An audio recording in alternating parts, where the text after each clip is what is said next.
Vers ma première nuit noire de l'âme. Ma première sortie hors du corps. En septembre 2007, à la suite de cette prise de conscience lors de notre séjour à Monaco, j'ai vécu ce qu'on appelle aujourd'hui une sortie hors du corps spontanée. À l'époque, je ne savais même pas que cela portait un nom. Je ne savais plus, je n'avais pas lu de livre sur le sujet, mais ce que j'avais vécu était plus réel que tout ce que j'avais connu jusque-là. Je me souviens d'une pluie de lumière qui m'a réveillée en pleine nuit.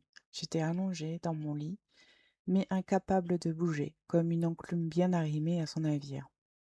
Aucune peur, seulement de l'émerveillement et une douceur immense qui s'est emparée de mon corps et de tout mon être.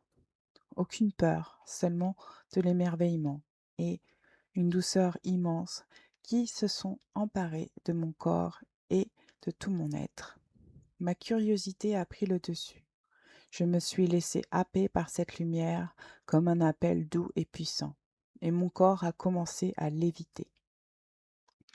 Je n'avais plus de corps, ou plutôt, je n'avais plus besoin de corps. Je suis sortie de ma chambre, j'ai traversé le toit de la maison de mes parents et je voyais tout de l'intérieur.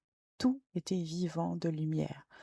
Comme à travers un microscope multidimensionnel, ma conscience observait strate par strate la structure du toit.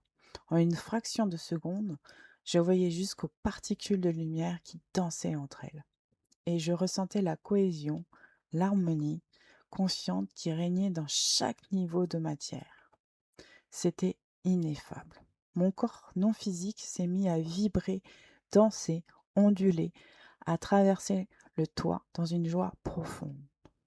À une vitesse prodigieuse, j'ai été projetée vers la lune, puis vers les étoiles, puis vers un espace de pure lumière. Un espace de lumière vivant, d'amour-compassion universelle, d'une densité subtile qui ne peut s'exprimer que par l'expérience directe. Je suis revenue dans mon corps tout en douceur, comme partait par un souffle d'une plume caressée par le vent. Et ce retour n'a rien effacé, bien au contraire. Une paix, une sérénité intérieure s'est installée en moi et elle a duré des mois. Cette expérience m'a offert le courage et la clarté nécessaires pour mettre fin à ma relation avec Julien. Rien n'arrive par hasard et rien n'est séparé. La lumière qui nous entoure est plus grande que celle que nous voyons. Rumi. Aparté. Quand l'âme voyage sans le corps, c'est sorti de soi pour mieux se retrouver ou mieux se perdre, il y a toujours le choix.